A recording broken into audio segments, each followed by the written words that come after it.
नमस्कार, स्वागत है आपका। आप देख रहे हैं ब्रेकिंग टुडे और मैं हूं आपके साथ मनीष पांडे। हम लोग लगातार सफ़र पे निकले हुए हैं और हमारा सफ़र जारी है। आपको पता ही है, हमने कल आपको अलग तस्वीरें दिखाई, आज अलग तस्वीरें दिखा रहे हैं। लेकिन आज हम जब जा रहे थे तो आज हमें ये एक छोटा सा बोर्ड दिखा, वो बोर्ड मैं आपको दिखा दूंगा। यहाँ पर चूँकि राजनीति जो कहा जाता है ना, कि राजनीति जो है वो जन सेवा के लिए की जाती है। लेकिन दुर्भाग्य है कि अब ऐसे राजनीति में बहुत कम लोग बचे हुए हैं जो जन सेवा के लिए राजनीति में आते हैं। उत्तर प्रदेश में 2012 से लेकर 2017 तक अखिलेश यादव मुख्यमंत्री रहे और उस दौरान मैं आपको उनके कार्यकाल के दौरान समाजवादी पार्टी के विधायक रहे बंशीधर बौद्ध जी, उनसे मिलवा रहे हैं। जहां आपने देखा होगा तमाम राजनेताओं को, अगर आप, मैं जैसे लखनऊ रहता हूं, लखनऊ की बात करूं कि अगर वहां पर एक पार्षद, अगर किसी वार्ड का पार्षद कोई अगर हो जाए तो आप देखेंगे कि उनका रहन सहन, सारी चीज़ें बदल जाती हैं। लेकिन हम इसीलिए इस शख्सियत से आपको रूबरू करा रहे हैं, विधायक जी हमारे साथ हैं, कि ये आज भी आप सोचिए कि एक व्यक्ति जो विधानसभा की सर्वोच्च सीट पर रहा हो, सदस्य रहा हो, विधानसभा का सदस्य रहा हो, और इतना सादा जीवन शायद मुझे लगता है कि उत्तर प्रदेश में किसी भी राजनेता का देखने नहीं मिलेगा। विधायक जी, स्वागत है आपको हमारे इस खास कार्यक्रम में। आपसे ये जानना चाहेंगे कि पहले तो आपके कार्यकाल के बारे में जानना चाहेंगे कि आप कब से कब तक यहाँ बेलहा सीट से विधायक रहे? हम चुनाव हुआ था 2014 में, तो उसी में जीते थे। अच्छा। हमारे यहाँ के विधायक थी बीजेपी से सावित्री बाई फुले। फिर वो लोकसभा सीट पर लड़ गई तो ये सीट खाली हो गया था उसी चुनाव में। अच्छा, वो चुनाव अखिलेश भैया का कृपा हो गया। अखिलेश भैया का कृपा हो गया। नहीं, ठीक है, अखिलेश भैया अच्छे हैं, ठीक है। तो क्या मतलब, अगर देखिए जैसे हम देख रहे हैं, आप जो है चारों तरफ जंगल है, बीच में आपका घर है, तो हमने ये भी देखा तमाम नेताओं को कि जरा सा कुर्सी मिली नहीं, सत्ता मिली नहीं कि वो भाग जाते हैं शहर की तरफ, वो लखनऊ रहने लगते हैं और कहीं बाहर रहने लगे। आपने अपनी मिट्टी नहीं छोड़ी, आपने ज़मीन नहीं छोड़ी। जैसे इसी जनता ने हमको चुना, नेता बनाया, तो इस जनता को छोड़कर हम चले जाएंगे तो लोगों के दिल में चोट लगेगा। इसलिए हमको यही अच्छा लगता है। क्योंकि अब हम लोग सन 83 की बाढ़ में हमारा गांव कट गया, तो हम लोग यहाँ वन विभाग की भूमि पर बसा दिए गए। अच्छा। तब चूँकि बाहर कहीं जगह नहीं थी, तो इसलिए अब हमको यहीं रहना है। अच्छा, बाहर ये जो रह रहे हैं वो वन विभाग की तरफ से, तो नहीं कोई दिक्कत नहीं आती है आप लोगों को यहाँ रहने में? और मतलब नहीं, दिक्कत तो हद से ज़्यादा है। हद से ज़्यादा दिक्कत ये है कि यहाँ रात में आदमी अपने रोड पर कहीं निकल सकते हैं। जानवर का इतना भय होता है, कई बार तो इसके अंदर जो है तेंदुआ चला आता है। हमारे गांव में एक बार जब हम मंत्री थे तो गांव में हाथी घुस आई। तो एक औरत लेटी थी आंगन में, तो उसको चरपैया पलट दिया। अरे बाप रे। खैर वो किसी तरह बची और घर में भाग करके गई, तो वहीं बेहोश हो गई, तो रात भर बेहोश पड़ी रही। तो यहाँ जनमानस का बहुत बड़ा खतरा है, जंगल जानवर। नहीं, तो आपने थोड़ा सा इन लोगों को उठाने की कोशिश नहीं की? आप विधायक भी रहे, मैं इसकी बात रखा, अखिलेश भैया को सारी बात बताया मैंने। तो उन्होंने कहा कि एक परिवार को 10 लाख रुपया हम देंगे। जैसे यदि घर में बालिग 5 आदमी है तो हर आदमी को 10-10 लाख रुपया देने का उन्होंने कहा था। लेकिन हमारे क्षेत्र के लोग तैयार नहीं हुए। फिर हमारा एक क्षेत्र है भरथापुर, जो उसको आप कहें कि इंडोबार निकोबार है, तो ये कम नहीं होगा। क्यों कि आज के समय में भी बरसात के सीजन में वो अपना 4-5 महीने का राशन अपने घर में रख लेते हैं। अच्छा, उत्तर प्रदेश में अभी ऐसे भी गाँव हैं? आप इसी जंगल के जाइए तो एक 2 नदी पड़ेगी, उधर भी नदी है, उधर भी नदी है, तीनों तरफ नदी है, चारों तरफ जंगल है। फिर उधर नेपाल का बॉर्डर है, इसलिए बरसात के सीजन में चारों तरफ से पानी भर जाता है। अच्छा। तो वो अपना 4 महीने का खाना पानी अब यहीं अपने घर में रख लेते हैं।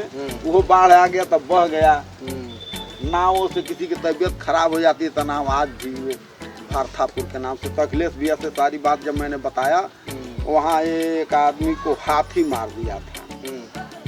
उन्होंने पूछा कि कैसे तुम्हारे क्षेत्र में हाथी मार दिया, तो हम कहे भैया गांव में जंगल में गांव है, नदी है, दो तरफ से नदी है, एक तरफ से नेपाल है, तो इसलिए वहाँ जाने आने का कोई साधन नहीं है। तो अब जंगल का रास्ता था, जा रहा था, बस टक्कर लिया था। तो अब वो हाथी उसको सूंघ गया, इसमें मीठा है, तो हाथी अपने तरफ खींचे या वो आदमी अपने तरफ खींचे।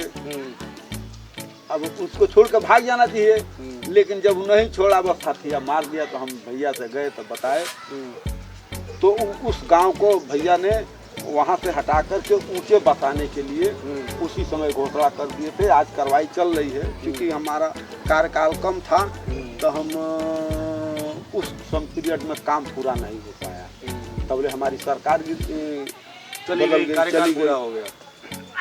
लेकिन आज भी वो आदमी वहीं पड़े हैं। मतलब कितनी आबादी होगी उस गांव की लगभग? ये गांव है कम से कम 600-700 लोग हैं। तो मुख्यमंत्री जी अगर आप सुन रहे हो तो सुन लीजिए कि आज भी जो है आपके उत्तर प्रदेश में आपने जो है वहाँ पे जो बनटांगिया मजदूर हैं गोरखपुर वाले, उनके लिए तो तमाम पुनर्वास की योजनाएं चलाई हैं। तो वो चूँकि आप सांसद थे वहाँ दिख रहा था आपको।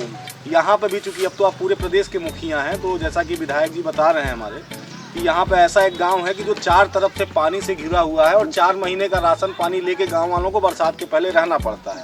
और पिछली सरकार ने घोषणा की थी उनको पुनर्स्थापित करने की, उनको विस्थापित करके कहीं और लेने की, शिफ्ट करने की, लेकिन अभी तक उस योजना का कुछ अमल नहीं किया गया। अच्छा विधायक जी बताइए, समाजवादी पार्टी में कब से है? दादा हम 2 बार ये जो सेंट्रल स्टेट फार्म देख रहे हैं, यहाँ बीज उत्पादन होता था। अच्छा। धान, गेहूँ, राजमा, सोयाबीन वगैरह का बीज, इसी में हम चौकीदार थे। अच्छा। अब चूंकि हम एससी जाते हैं तो एससी सीट हो गया। अच्छा। तो हमारा उस समय कोई लड़ने वाला था नहीं, गरीब क्षेत्र है, पैसा किसी के पास था नहीं, हमारे पास पैसा नहीं, लेकिन जबरदस्ती एक कदमसूर भाई पत्रकार है, तो उन्होंने कहा कि यार तुम तो हम लड़ाएंगे, तो अपने बहन से उधार पैसा लेके हमारा नामिनेशन करा दिए। अच्छा। उधार लेके नामिनेशन करा दिए, चुनाव खैर जीत गए, तब इसमें हम चौकीदारी छोड़े हैं। अच्छा। तो 2 बार हम बसपा से जिला पंचायत सदस्य रहे, हमारा टिकट भी फाइनल हुआ, लेकिन पैसे का अभाव में बहन जी ने काटवा दिया। भाई पैसा नहीं था तो काट दिया बहन जी ने। लेकिन बात जब ये अखिलेश भैया को मालूम हुई तो अखिलेश भैया ने कहा कि उनको लड़ाओ और जिताया जाएगा। भैया अखिलेश भैया की कृपा हो गई हमारे लिए, तो अखिलेश भैया भगवान है। अब जिंदगी में कब हम उनको छोड़ेंगे नहीं। टिकट मिले या चाहे न मिले, इससे मेरा कोई मतलब नहीं है, क्योंकि हम एक मजदूरा आदमी थे। आज हमको इंसान बना दिए अखिलेश भैया। आपके टीवी चैनल के माध्यम से हम अखिलेश भैया को हम पूरे परिवार के तरफ से धन्यवाद देते हैं।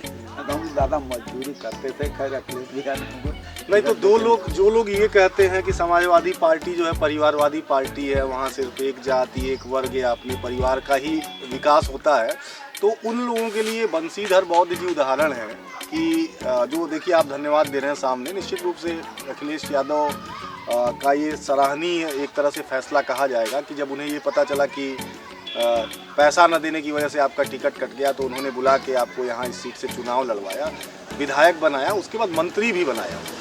लेकिन फिर भी बंसीधर जी अभी भी उसी, चूँकि सामने जो फार्म जहाँ पर काम करते थे, जहाँ चौकीदार थे, वहाँ के ठीक सामने रहना। अच्छा, थोड़ा और आगे बढ़ते हैं। एक चीज़ मैंने देखा विधायक जी कि हम लोग आ रहे थे अभी बैराज से लेके यहाँ तक पहुँचे, रास्ता बड़ा ख़राब है। जो सड़क है, या तो आपके सामने तो सड़क थोड़ी सी अच्छी दिख रही है, लेकिन वहाँ पर सड़कें ऐसी लग रही हैं कि 50 साल से बनी ही नहीं है। तो जब चारों तरफ विकास हो रहा है, तो विकास से आपका क्षेत्र, आपकी विधानसभा छूती क्यों है? ऐसा है कि जब हम रहे तब ये रोड पास हो रहा। अब चूँकि कहा जाता है कि बाझिन का जाने परसों का पीड़ा, जो गरीब नहीं है जो जनता के बीच में नहीं रह रहा है वो गरीबों का दर्द क्या जानेगा, हम लोग पर क्या बीतता है। अब वो लोग क्या जानते हैं, अब वो बाहर से लोग आए हैं तो क्या जानते हैं।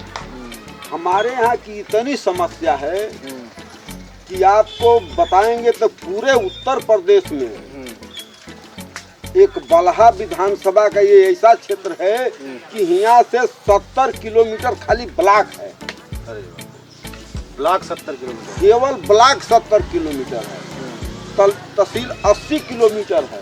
अब जिस क्षेत्र का ब्लॉक 70 किलोमीटर हो तो आप क्या कह सकते हैं, उस क्षेत्र का विकास कहाँ से कर सकते हैं। जब यह बात से मैंने अखिलेश भैया को अवगत कराया तो उन्होंने रात को 12 बजे, समय कम था, रात को 12 बजे तहसील की घोषणा किया और ब्लॉक का। अब चूंकि हमारे पास समय बहुत कम रह गया था और वो कार्यकाल में इसका उद्घाटन नहीं हो पाया। आज भी तहसील तो हमारा बन गया महिपुरवा में, पहले नानपारा हम लोग जाते थे, लेकिन आज जो है हम लोग ब्लॉक से अभी छूटे हैं, अभी ब्लॉक बहुत। अच्छा, अस्पताल CHC PHC जो होता है, जो है हमको लगता है कि गाँव पे ही आबादी के हिसाब से होता है, तो यहाँ अस्पताल है यहाँ पे आसपास कहीं कोई, मान लीजिए कहीं कोई दिक्कत आए तो अखिलेश भैया का यह क्षेत्र धन्यवाद देता है कि जो 100 नंबर, 108 नंबर, 102 नंबर इस तरह का जो योजना इन्होंने चला दिया। मेरे ही घर में जब मैं जिला पंचायत था, हमारे बहू का 4 बच्चे इसी धरती पर मरे हैं, क्योंकि उस समय कोई साधन नहीं था कि आदमी महिपुरवा तहसील चाहे कहीं ब्लॉक पर चाहे अस्पताल पर लेके जाए। ये तो जब अखिलेश भैया हैं, जब ये एम्बुलेंस चलाए हैं, तब ये है कि हमारे क्षेत्र में डिलीवरी आसानी से लोगों का हो जा रहा है, बच्चे कम मर रहे हैं। न तो भैया इसके पहले बहुत बड़ी। अभी भी कितना दूर अस्पताल है यहाँ से? अभी यहाँ से 10 किलोमीटर। 10 किलोमीटर। लेकिन जब रोडवा पता चलेगा, रोडवा नहीं ठीक रहेगा तो रोडवा नहीं चलेगी, एम्बुलेंस कहाँ चलेगी? अभी लोगों को लापरवाही है। अरे तो ठीक है, आप जनप्रतिनिधि हैं यहाँ पर, चलिए पार्टी की बात अलग हो गई, विचारधारा की बात अलग हो गई, लेकिन कभी यहाँ पे जो सरकार में जो लोग बैठे हुए हैं, चाहे आपने कभी मांग नहीं की कि यहाँ की सड़क ठीक कर दी जाए, यहाँ की और व्यवस्थाएं ठीक की जाए? सरकार में बड़ा विकास हो रहा है। अभी इनसे को बोले जाए, सही बात कौन बताए? जो बताए देशद्रोही, जो बताए जेल, जो बतावे वो मुकदमा दर्ज, तो क्या फायदा है ऐसी सरकार के? बाहर आदमी के सामने रोने से हमको क्या लाभ है? आप बताइए। जो बाहरी सरकार हो उसको जब न सुनाई दे रहा है, ना आँख से दिखाई दे रहा है, तो उसके सामने क्या रो? सही कह रहे हैं। तो ये इस तरह की तस्वीरें भी आपको देखने को मिल जाएंगी उत्तर प्रदेश में। अच्छा, एक चीज़ और, थोड़ा सा अपने क्षेत्र के बारे में बताइए कि मतलब जब आपने पहली बार विधानसभा चुनाव लड़ा, क्षेत्र कितना बड़ा है अपना? क्योंकि हम बिल्कुल अभिज्ञ हैं यहाँ से। कितना बड़ा क्षेत्र है, कितनी आबादी है आपके क्षेत्र की? दादा, यहाँ आपके टीवी चैनल के माध्यम से हम सरकार को ये बताना चाह रहे हैं कि अभी मैंने कहा कि यह इंडोबार निकोबार की तरह है। अभी आप 7 बजे के बाद एंट्री आपकी नहीं होगी कि आप चले जाइए महिपुरवा।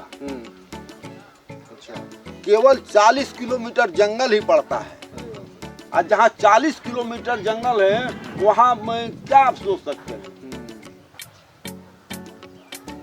अब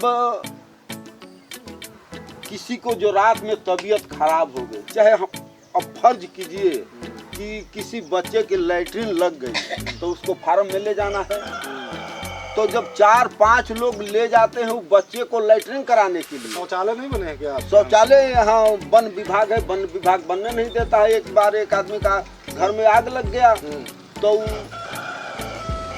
सहानुभूत में इरिगेशन विभाग ने पुराना ईंटा दे दिया, वो पुराना ईंटा जोड़ दिया, तो उसको वन विभाग आकर गिरवा दिए। आवास कई लोगों का आया भी है, लेकिन वन विभाग बनने नहीं दे रहा है।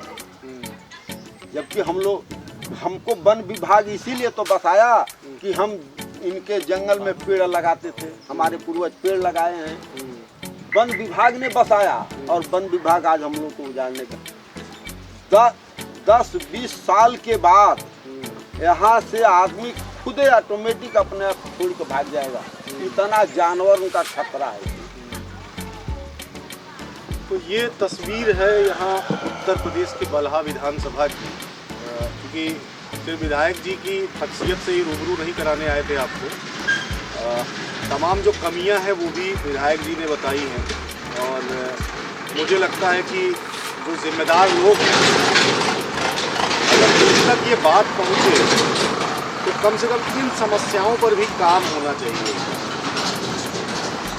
जो लोग यहाँ जंगलों में रह रहे हैं वो भी इसी प्रदेश के, इसी देश के नागरिक हैं, तो उनकी जो मूलभूत सुविधाएं हैं कम से कम उसे वंचित ना किया जाए। जैसा कि आपने विधायक जी ने भी अब बताया कि अगर एक किसी को रात में यहाँ शौचालय नहीं है, जंगल में जाना पड़ता है, जानवरों को खतरा, 4 आदमी तो किसी एक आदमी को लेके जाते हैं, तो ऐसी बहुत सारी समस्याएं हैं।